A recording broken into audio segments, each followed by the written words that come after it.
Welcome. I'm Liz Taylor, ocean explorer, naturalist, and entrepreneur. And I am Sylvia Earle, oceanographer, National Geographic explorer at large, and founder of Mission Blue. This is our show, Dive In, where we host informal and open conversations with the ocean community on topics of wonder and interest. We're glad to be back again and hope everyone has made some time to get out of doors. I'm going to start to share my screen with any luck. Yeah, spring has sprung. Spring has sprung. Underwater as well as above. Yeah. We want to remind everyone before we get going today that the world is blue. As we get through our conversation today, please start to put your questions into the Q&A box, and we'll get to as many as we have time for towards the end of the program. And diving in, your ruby red flippers. Today, we are going to we are being joined by Gar Waterman. He's a sculptor based in New Haven, Connecticut, and specializes in art that mimics sea life using marble, stone, bronze, wood, and sometimes even glass. Your favorite material. Yes, glass. I want a submarine out of glass. I know you do. We're working on it.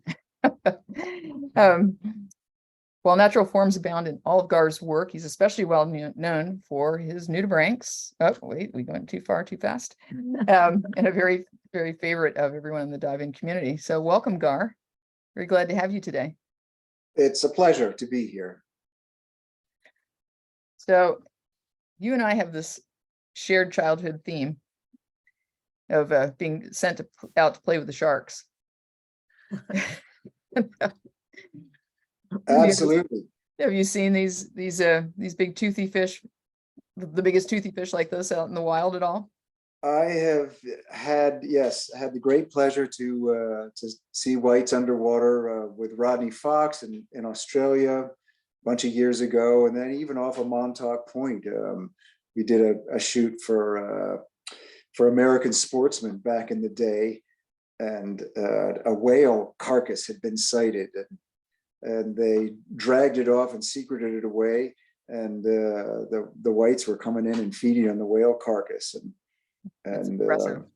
yeah, that was a pretty interesting gig.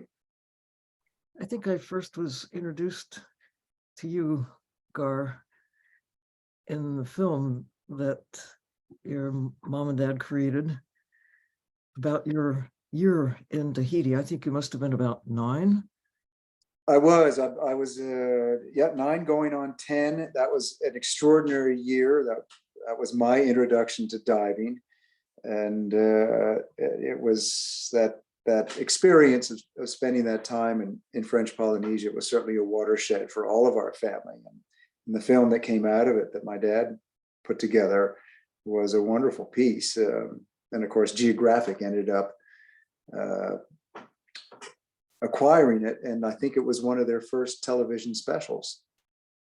Well, it featured things like the dancing garden eels and manta rays that were, I guess, that was in the 60s when not too many people were actually getting in the water, especially scientists. They hadn't discovered the fine art of scuba.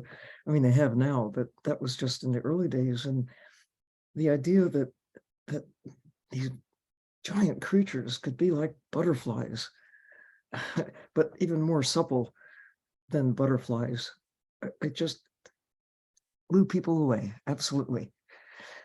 But that was a great sequence, that manta sequence that the old man got. I think that was he got that in the lagoon in Raiatea. And of course, back in those days, it was all 16 millimeter, 100-foot loads. And you just prayed that you didn't get sand in your O-ring when you were changing your film to try to get those shots. Oh yeah, it was just and you wouldn't know until, I don't know, 10 days, or if you're off and away in distant places, it could be a long time before you even got to see what you had achieved. Yeah, if any of it came out. No, it was sort of a crapshoot. And I remember the old man had a white painted case for the exposed film to try to temper the heat if it was out in the sun. but I think I believe that he just shot and put it in the case, and it was not like he was getting dailies out there in the middle of the South Pacific. Exactly. I hope you'll tell us how you got from sharks to those little bitty creatures that one of whom is illustrated in this image. Yeah, this one just shows us kind of reminding us about the nudibranch anatomy and the naked gills they often have on their back like this. But Well, yeah, how did you get drilled down on these little guys? my journey, if you will, to becoming, as I like to say, the greatest sea slug sculptor in stone in the world, which is an easy boast, of course, because I'm the only one, I think, who is making out of stone. But they, back when I was doing a lot of diving with my dad, we were usually chasing bigger creatures. And as you guys know well, when you're out on an expedition trying to get a particular shot in the can, a lot of times you don't succeed. The whale shark doesn't show up, or the white shark doesn't come by. So what I would often do is, if we weren't able to get what we needed, I would settle down close to the reef and just take a look at the small creatures there. And of course, when you get into the macro world, it's chock-a-block with fascinating little beasties, and nudibranchs are some of the best. And so I used to see them every now and again. And then as I became a sculptor, as artists, you are kind of what you eat. So my background, all these fabulous visuals that I got working with my dad in those early years, that was sort of a library for me. And I kind of started with shells and fish and some of the other forms that appealed to me. And then kind of my first sea slug sculpture was rather abstract, but I, of course, got more and more intrigued. My dad gave me a copy of Dave Barron's fantastic book, my sort of behavioral and nudibranch info Bible, with that wonderful title, Nudibranch Behavior. So, and the more I learned about them, the more intriguing they became. And of course, strictly as a sculptural subject, their staggering biodiversity and almost infinite variety of form and color is a lifetime of inspiration. I think, speak of songbirds as being colorful and attractive, or butterflies or flowers in the garden, but I don't think it can beat nudibranchs. The extravagant, well, juxtaposition of shapes and colors. It's almost psychedelic. Well, Some, like that sprinkles across it. Extravagant is a great term for it. And I'd love to call them biodiversity superheroes, because they really are. And you have so much access now on the web to wonderful images by all those really terrific slug shooters who were out there. Did you ever expect you're going to be you don't take photographs underwater, you say, right? No, I can't take a photograph underwater to save my life. It's never... Which is amazing. So you're not a slug shooter, but you're a slug celebrator. I am a slug celebrator and totally a slug appreciator, and it'd be fun to go. It's on my bucket list till I go to the Lemba Straits and do some slug hunting. But there are so many really good slug shooters who know their stuff out there. In this lifetime, I wouldn't really have much to add to that genre, so I'll stick with the sculpture. not something that you would know when you're 9 years old that that's what you would be. No, No, I had no idea, and even my path to becoming a sculptor was not a very considered path in the beginning. I mean, I was a French major in college, got out of college not having a clue what I was going to do, but realized early on that I loved working with my hands and making things. And so that little bit of introspective epiphany served me very well, because in my early 20s, there weren't very many of those. I love the way these little critters sometimes have hitchhikers. And I mean, sometimes they're very specific, like a commensal relationship and partners.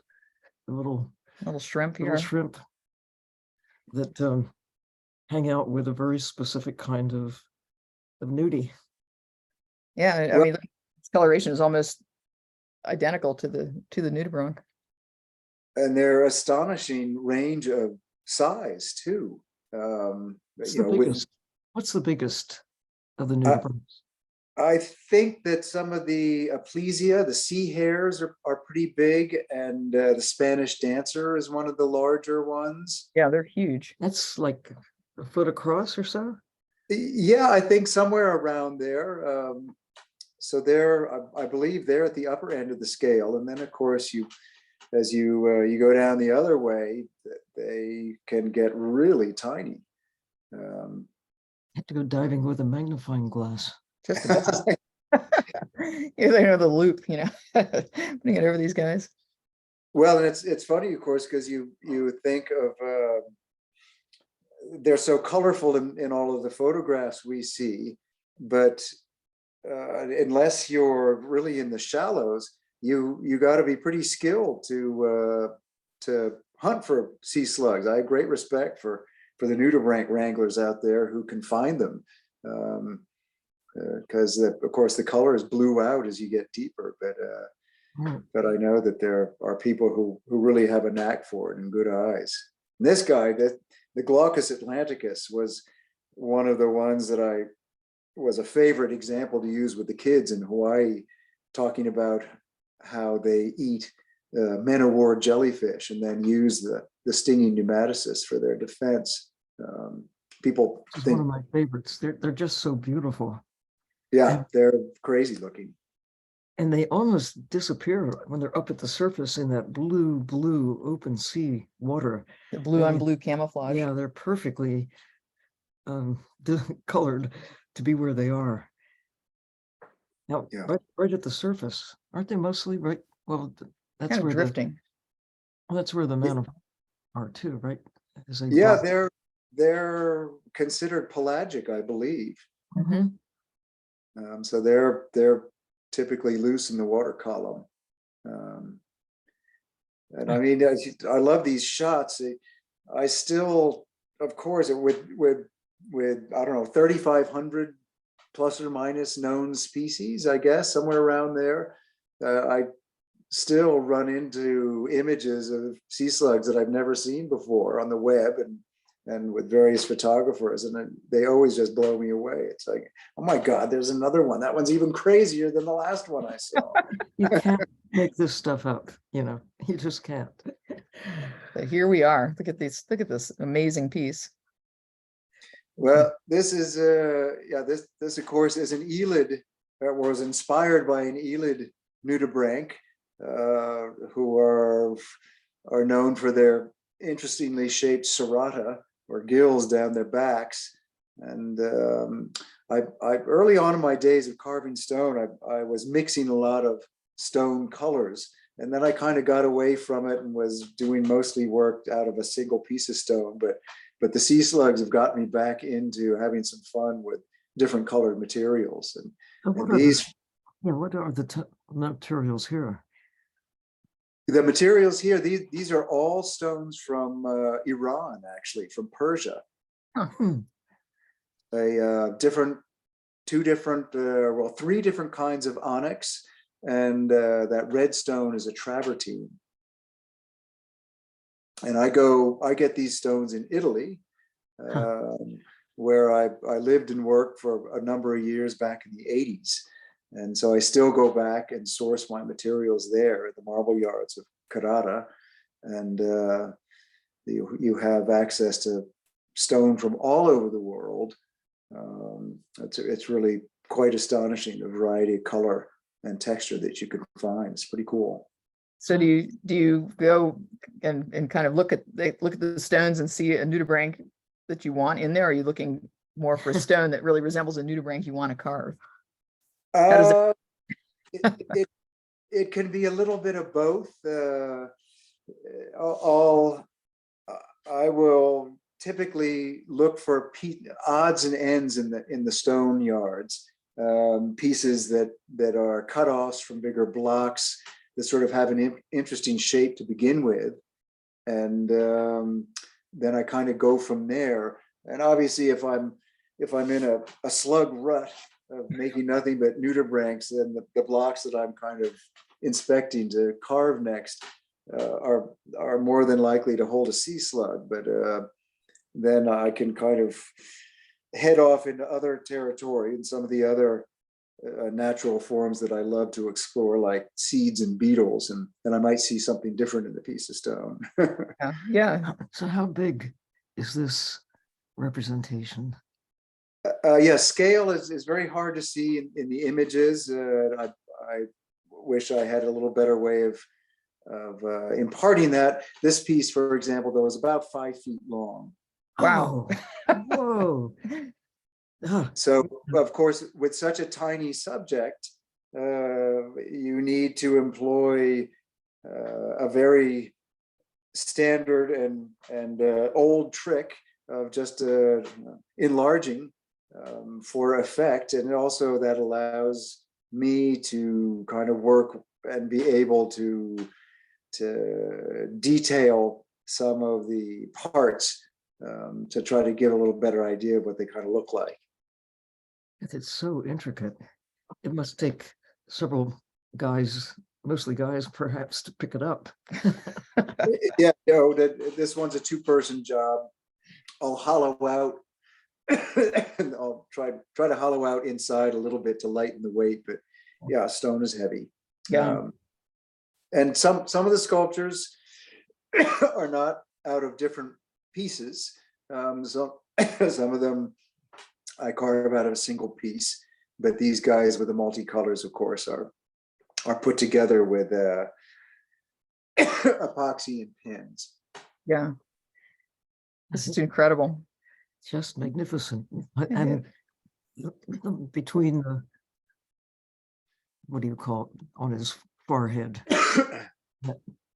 The little marking. Yeah, a little marking between his horns there. But what these sculptures have allowed me to do, and this was fun with the kids in Hawaii, for example, this guy sports, of course, lamellate rhinophores. And the rhinophores alone in the sea slug world have an incredible variety of shape and configuration. And what I love about working with these sculptures is that I can use them as teaching points. And so the sculpture becomes this great engagement tool, which gives kids especially a sort of easy entrance into a little bit of the biology of the creature. And rather than just kind of lecturing them saying, well, this is a rhinophore, you have this work of art, and then you can really kind of get into the details. And I think it's been a wonderful way to try to teach a little bit of science in situations where a lot of people, they have a very short attention span when you're trying to lecture them with scientific things. But when I think the size of it, really helps too, because they're big, impressive pieces. And then you see them right next to, well, you had the exhibit at the Maritime Museum of Norwalk, right, in 2021. And so that must have been a really good way to sort of see the live specimens or videos of the specimens, photographs, and then compare them to your pieces. It was that combination of using photographs, in particular of the real creatures, and then some graphics about connecting the sculpture, the details on the sculpture with the detail on the actual creature, making that link between the real and the artistic interpretation is just a great trick, and they did a nice job of that at the show at the Maritime Aquarium, which had a good run for 2 years. It was a wonderful show. It's great to see more aquariums are kind of trying to figure out ways that they can kind of reconnect the art and science in really compelling ways like that. Yeah, well, it's thinking a little bit outside the box, and again, my first experience with this was with a show at Yale's Peabody Museum in New Haven, where I live, and they did a fabulous job. Their exhibit designer was really just marvelous, Laura Friedman. She designed a beautiful show with very good graphics that linked details on, in this case, they were beetle sculptures, with actual specimens that were there, and these big focus stacked images of beetles. And I spent a lot of time there watching kids come through, because a lot of schools go through that museum. Right. They use that museum a great deal. And so I would hang out there for hours and just see how well the show was working. And of course, these oversized beetles, like the oversized slugs, are very engaging for kids, especially.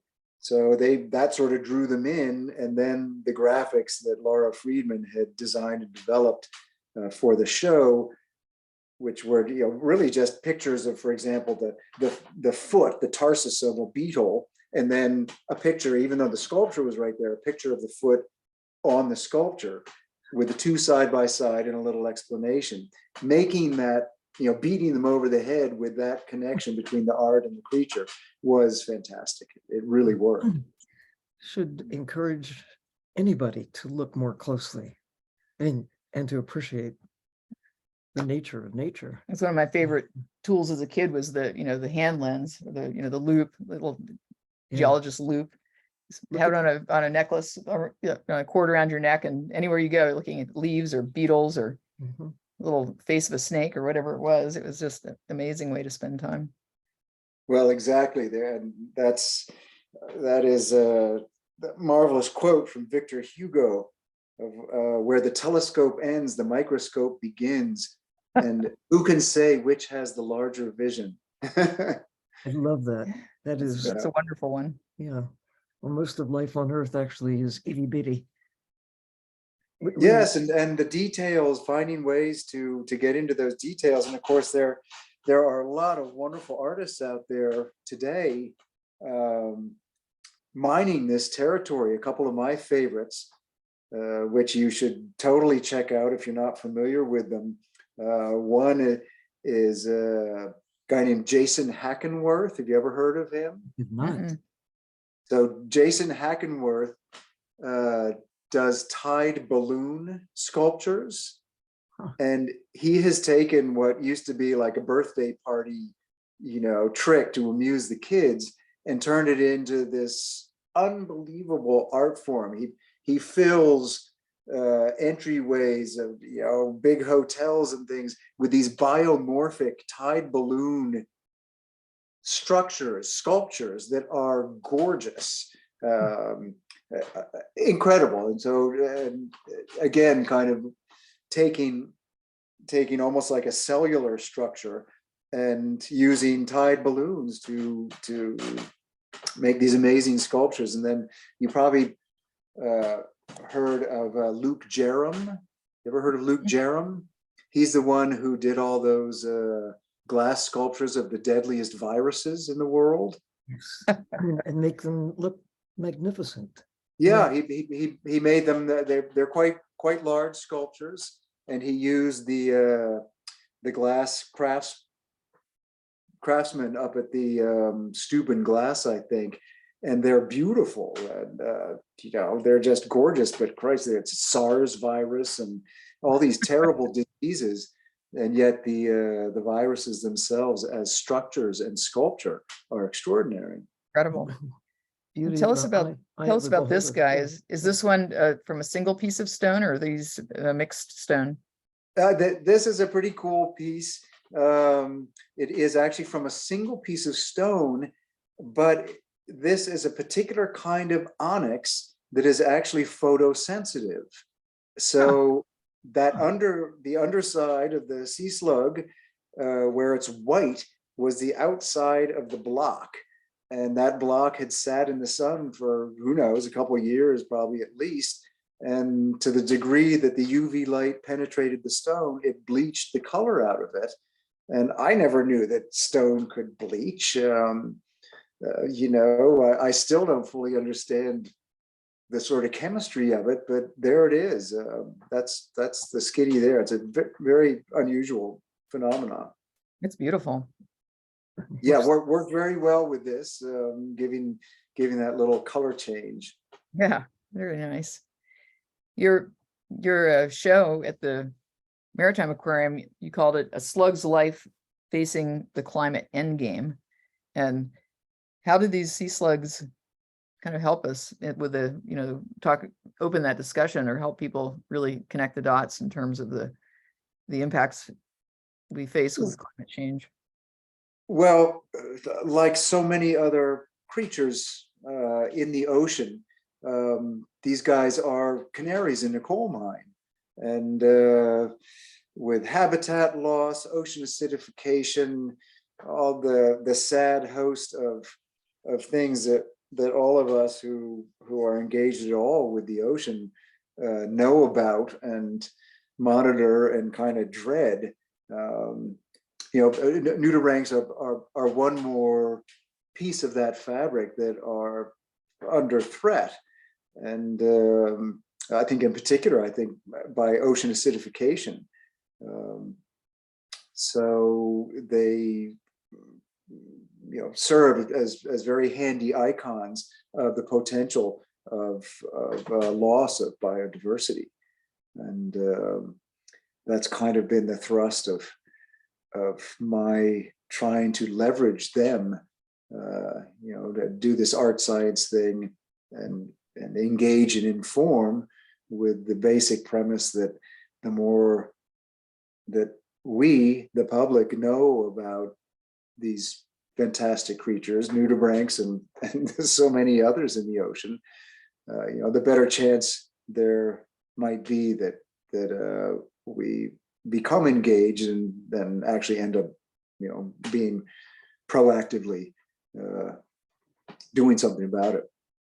So just imagine being a nudibranch, your whole body exposed to the medium, like we live in air, and we can filter out or move away from some substance that is unpleasant or deadly. But there's no way these guys can escape a changed chemistry. If it's, you know, it's not just acidification, although that's a big deal, especially for creatures where you know, your whole body is exposed. You can't move away. And I think you observed that that's one of the biggest issues that we face right now. It's changes in planetary chemistry, the acidification of the ocean. And that's where most of life on Earth actually lives, out there in the sea. And who's behind that? We need to look in the mirror. The havoc. Yeah. No, very, very, very tough, with no real end in sight. But you know, you guys are with this program that you do and your long history of working in the ocean have done so much to bring marine life to a broader audience and engage them in the issues that we face today. I love the way you get people to care in a way that if you don't know they exist, you can't care. And look at this one. It's just incredible. You've got two kinds this looks like, is that onyx? This one is actually has 3 different kinds of black marble, and then a yellow, this was almost a sandstone. It's a yellow stone that comes from Spain. And Beautiful. yeah, I had fun with this one. This one sports some of my favorite pulpit style rhinophores, not to mention all those oral tentacles. Yeah, he's got that little fringe lip. The whiskers.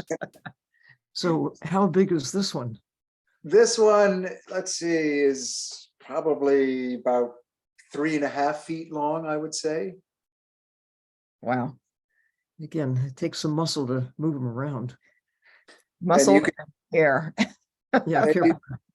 you can see on this one that the rippled edge on the side of the nudibranch is quite thick. And this stone, all of these stones work in different ways. This particular stone, you can't carve it thin to a fine edge. It will literally sort of crumble away. So it has to be a little chunkier. But other stones you can carve till they're almost transparent. There's a whole range of what you can do with your materials. And I kind of love that part of this relationship between stone and the soft design of a sea slug. This challenge of taking what in nature is soft and pliable and incredibly strangely shaped, and trying to make some sort of interpretation of it in stone. It's captured so nicely here. I mean, the way that it flows is just really inviting. You just really want to like touch it. I can imagine that it is stone, actually. Yeah, well, that contrast is often noted. This subject matter, soft and squishy, and trying to make it a little more pliable and visually flowing in a hard material. So you were recently as we talked about a little bit before, you were in Hawaii doing an artist in residence program, and really had an opportunity to bring the slugs to the kids using some of the native. For this group of sculpture, you were working primarily with native woods from Hawaii. Is that right? I was. It would have been tricky to drag some of my stoneworking stuff all the way out to Hawaii, and there really wasn't much for indigenous stone there other than the volcanic stone. Yeah. And I love working in wood. It's another medium that I've always loved to work in. So it made sense to make this particular Elid nudibranch out of some of the gorgeous woods that you find on the island there. And this piece ended up using 5 different kinds of wood. The body was koa. The rhinophores were a very beautiful wood called pheasant wood, which I'd never heard of before. And the little sort of guizels on the ends of the rhinophores, Dave Behrens could tell you what those are called, I'm sure. Those are out of macadamia nut. Wow. And then the serrata were out of acacia and pheasant wood, and let's see, and chiave, which is a very hard wood that's a lot of which is found there on the island. Wow. It's elegant. And sourcing the wood was kind of fun. I went a few days early before my residency, and we have a dear old friend who's lived on Maui for many years. He had to cut down a koa tree in his yard. Oh no. So there was my log. Yeah, he had to put in a new septic system to stay up to code. so his loss of a koa tree was my gain for an Elid nudibranch body. And then another friend introduced me to a tree tree surgeon, super nice guy, and he had an amazing stash of stuff, a yard full of wood. So that's where I got the pheasant wood, and yeah, it was quite a bit of an adventure finding the woods, but Lord, there's plenty of it there on Hawaii. So how long was your residency? The residency was 7 weeks, and the Hui Noi Visual Arts Center was where I was. Wonderful place, housed in an old Pineapple Barons mansion, which has been turned into this really wonderful community arts center that does a lot of great outreach and programming with the Maui community. Fabulous print shop there, and they do a lot of different workshops. I'm So impressed that you could do that in 7 weeks. I know, right? It would take me, I mean, I couldn't ever, not ever, not over a lifetime. you remove everything that isn't Nudibranch, and there's your sculpture. If you're Gar Waterman. Yeah, absolutely. And how Well, did hey, how the kids get involved in the whole program? How do they bring kids in? well, so part of my proposal to them for this residency was obviously to carve a sea slug there, and then we also arranged for me to go out into the adjacent public schools in the area there and work with the kids. So I did a number of different sessions with 1st and 2nd and 4th and 5th graders in the local public schools, and that was really great, just so much fun. That was totally the best part of the whole trip. I brought a bunch of my friend Kevin Lee's pictures in poster form. He's a wonderful photographer there in San Diego, out there on the West Coast. I've done a couple shows with him before with his marvelous photography. And so I had those to show the kids. And then I had them paint and draw their own sea slugs. And the only rules were really show me some gills and some rhinophores, and the rest is up to you. And there's probably a slug out there somewhere that matches your image. Well, that was part of what I told them. I said, you guys, whatever you come up with, there's highly likely there's a Nudibranch that is not dissimilar out there in the ocean somewhere. That's just amazing. Well, they had a great time. Many of them, as I mentioned before, came from schools that had no art programs. So this was a nice way to give them a little bit of art in their curriculum. And many of them were completely unaware that the surrounding waters of the island there have a lot of different species of nudibranchs. Yeah, I was wondering how many of them actually, have had the opportunity to swim, to snorkel and get out into the ocean and see these animals. Yeah, it's right there. Yeah, it is their backyard. Yeah. And they should know what the hell's in it. So that was a nice thing. And I think one of the most wonderful bits of feedback that came out of it for me was that I was told by one of the teachers that after I'd finished my session, some following days, the kids, without any prompting from the teacher, were making sea slug trading cards. Oh.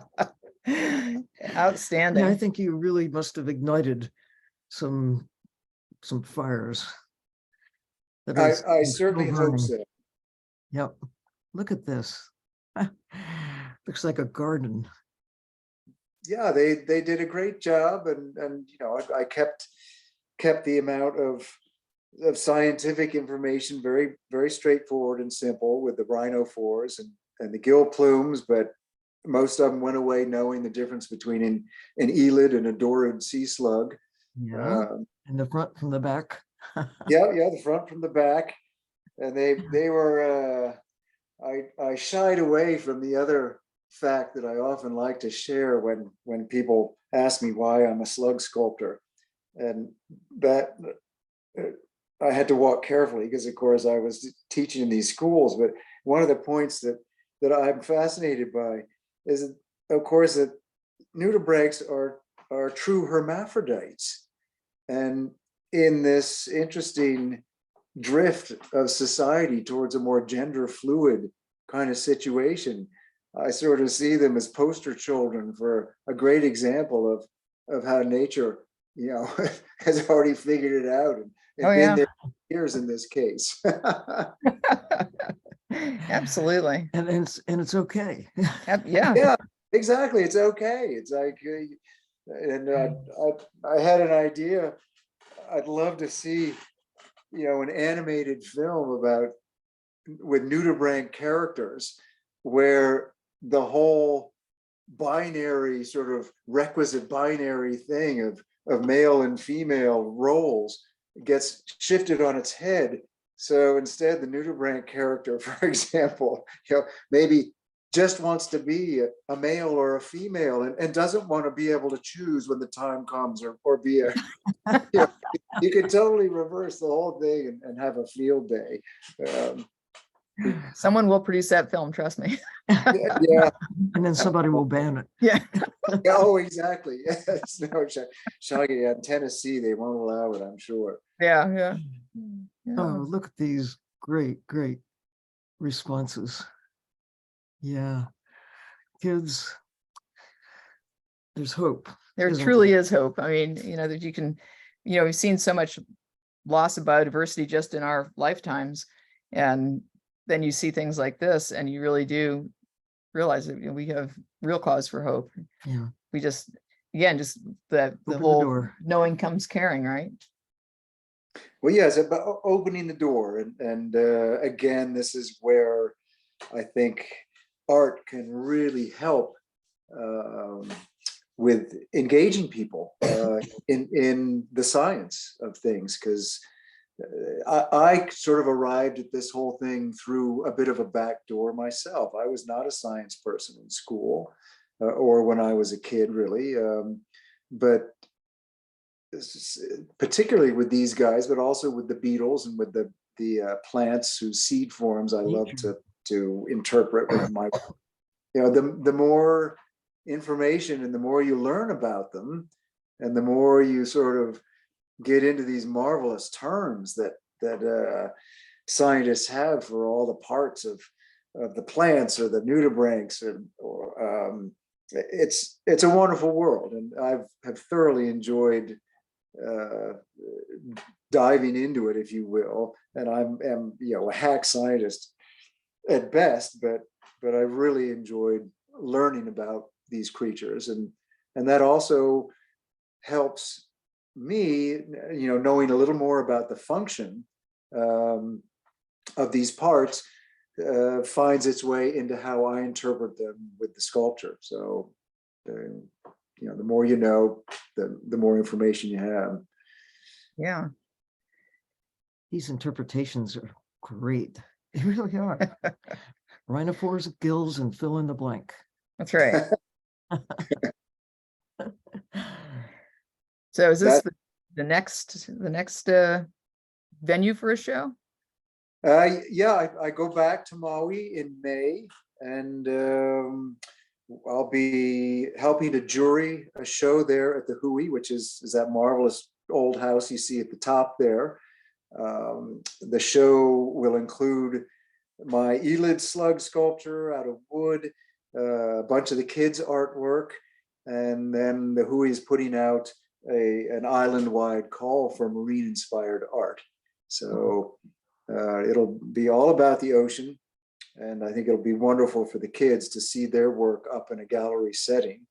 The Hui has very beautiful gallery space, so I'm very much looking forward to that. What is the actual date?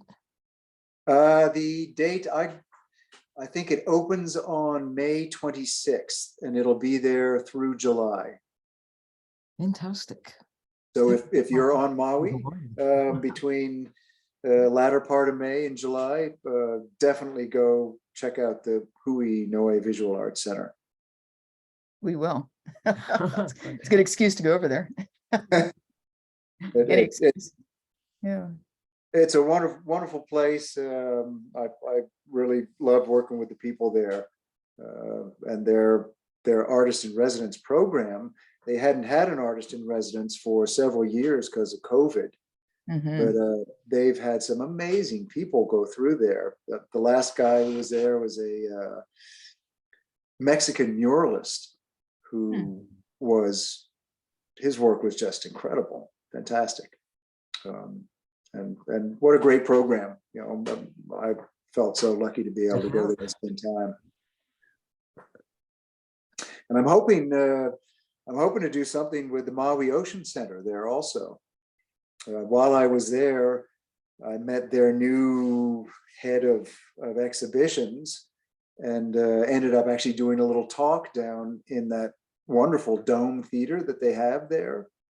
Have you guys seen the whale video that they show? Not yet. I've seen the whales, but I haven't seen it. Well, yeah. Well, for the people who cannot get in the water with the whales, they have it's about a 15-minute show in this dome theater, and you put on 3D glasses. You go in and the seats tilt back, so you're looking up at this arced ceiling. And I've seen a bunch of whale shows, you know, some better than others, so I wasn't sure what to expect. This one was a total knockout because it was so clear and simple. There was nothing, but you were basically at 100 feet with a pod of whales over you. A truly immersive experience. Oh my God, it was as close to being in the water with a whale as I think you can get without actually doing it. So That's awesome. fantastic job there. All right, we're going to jump into the Q&A. Okay. Are we ready? I'm ready. I'm in that car. Yep. Are you ready? All right. Penrod asks, Gar, when you're creating your Nudibranch sculpture, are you trying to recreate a specific creature, or do you freeform it depending on the stone before you? Most of the time I am just sort of interpreting. I've done a couple Nudibranch sculptures where very specific species were the inspiration. That white one that you saw in the photograph, that was actually done partially for a Connecticut Sea Grant, which is a marvelous little small grant that Connecticut gives out to artists doing marine art. Nice. And so that particular sea slug, Ancula gibosa, is found in Long Island Sound. So my proposal for the grant was to do this nudibranch that could be found right there in Long Island Sound. So that was an example of one that was very specifically, quite anatomically correct to that particular slug. But generally, I'm not trying to copy nature, because what's the point? It's already been so beautifully already done. Perfect, right? Yeah, already so perfect. I just take my inspiration there as best I can. But there is an uncanny resemblance, if it's that, between a real sea slug and what you create. I mean, you can say, "Oh, I recognize that sea slug." Yeah. Oh, yeah. No. If you know your slugs, you'll recognize Ancula gibosa for sure. or that red one that was like a gumdrop. That's called a Rostanga rossi. And yeah, proper slugophiles will certainly be able to recognize. I know you. Yeah. Yeah. Yeah. I'm going to go find it in the wild now, you know. So Diver Dan is asking, are any of your pieces available for purchase? Oh, absolutely.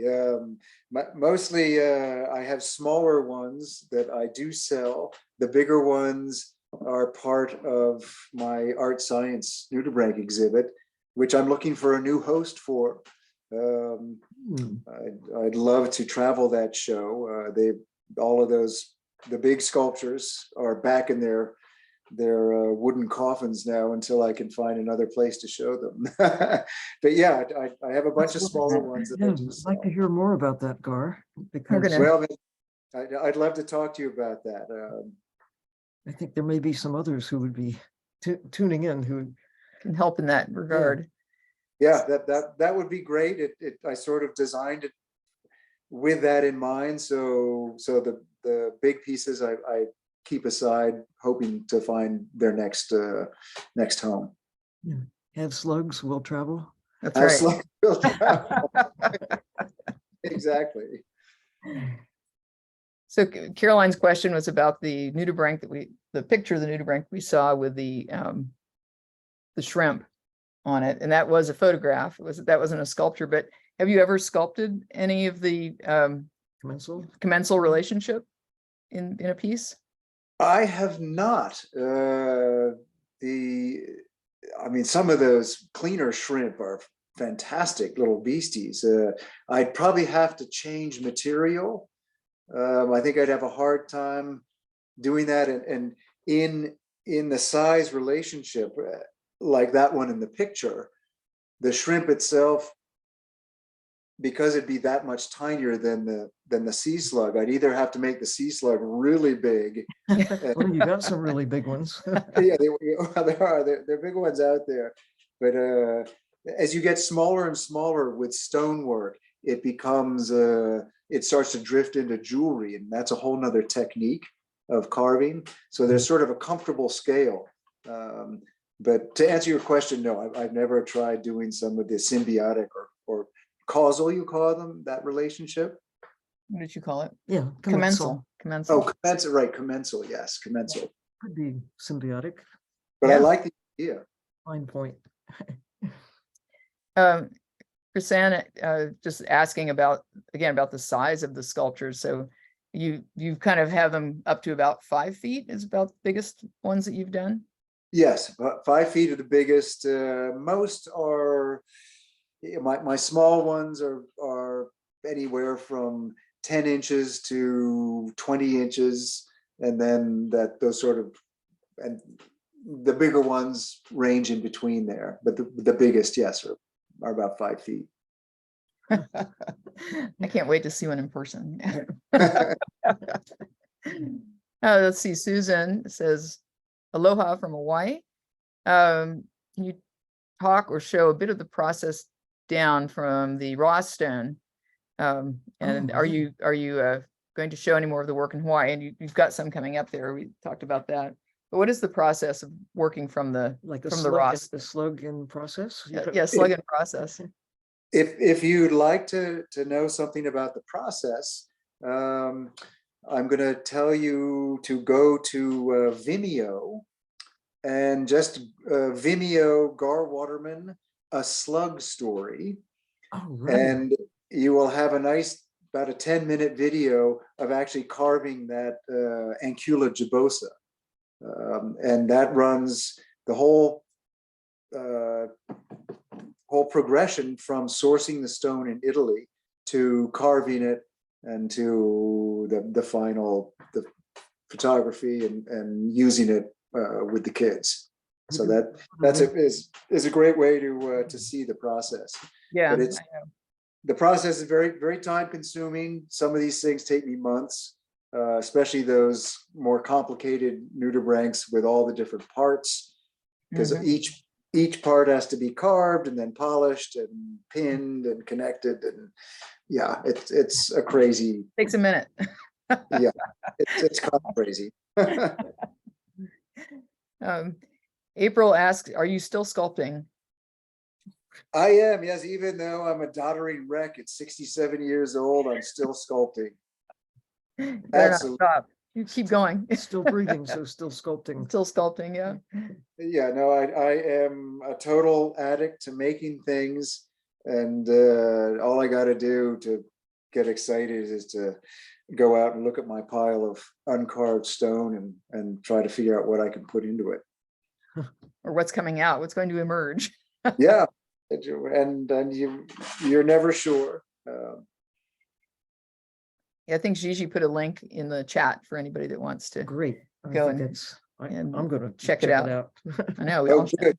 Good. Yeah. The little Vimeo thing. And there's one part of it that I blather on a little bit towards the end with my environmental message. But I want to say that I put that in there deliberately, even knowing that I was going to lose a few people, because the polishing part of a sculpture is endless. In order to polish stone, you have to take it from the rough surface of where you've shaped it and carved it up through all these different grits of sandpaper, and finally to where you can use oxalic acid to bring out the polish. And there's no cheating. If you try to like not do such a great job with the 220 grit, and then you go to the 320 grit, well, the scratches just show up and you got to go back to the 220 to get them out. So it's an enormously tedious task. So that little part, you'll have to forgive me.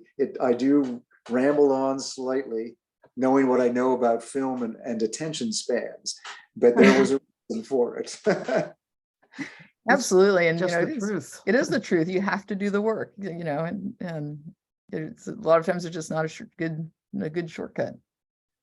Well, these days, the stone carving world is changing, and so much of sculpture is being done with 5-axis milling machines.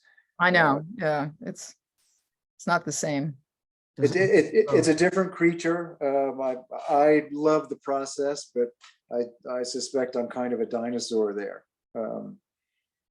Well, there's a big difference between, you know, handmade and sort of, you know, production. So It's called love it's called Yeah.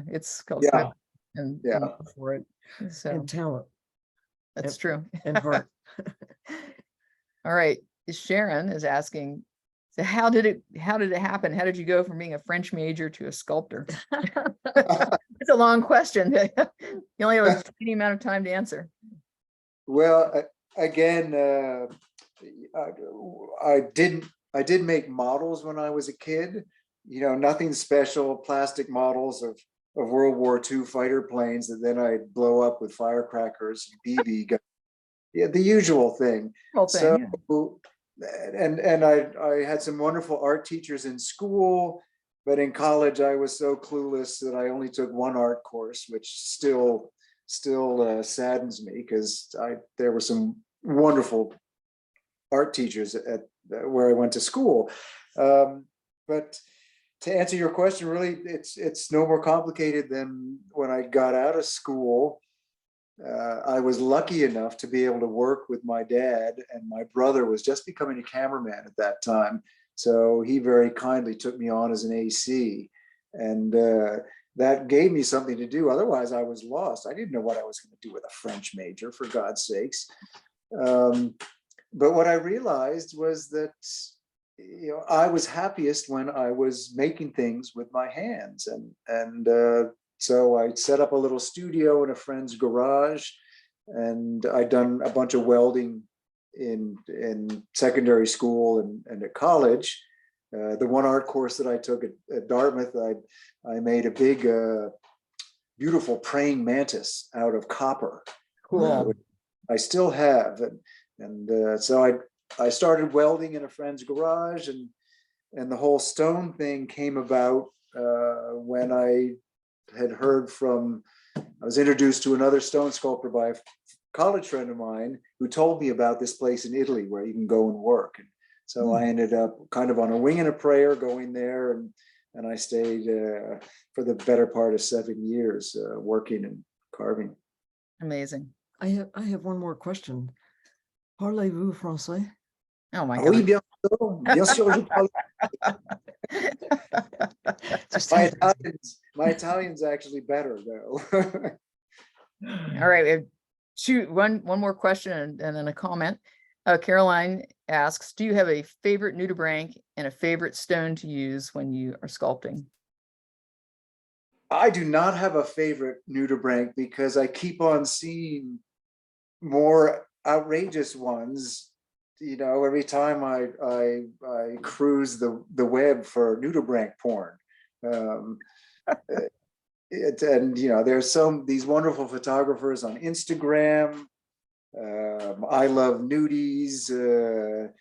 There's so many wonderful nudibranch sites out there with great images, and I keep on seeing ones that I can't believe, and that becomes my my flavor du jour. Very good. But in terms of the stones, I love the colored onyxes, as you could see in some of my work there.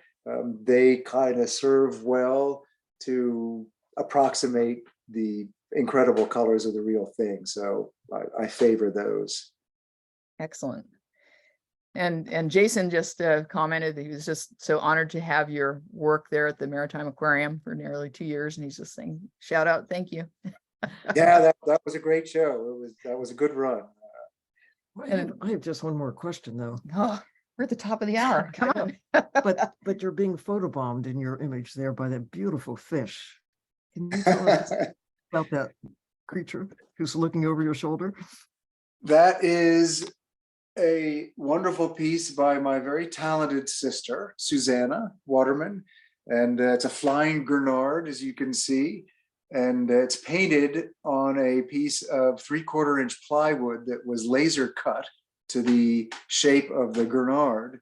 And that's where that piece came from. And yeah, she does some wonderful stuff. So Well, that's the amazing. Talent is in the genes. It is. And it's biting you on the shoulder. Well, before we close today, we just want to say thank you so much, Gar, and to our producer, the Ocean Elders. Thank you, Gigi and Ocean Elders. And most of all to our diving community who dives in with us every time and participates in these great programs. Thank you. We're so grateful to everyone, and water connects us all. We're going to be back in the last week of April. And until then, remember, take care of the ocean. As if your life depends on it, because It does. it does. Yeah. It does. Absolutely. Thank you, guys. Thank you, Gar. See you next time, everyone.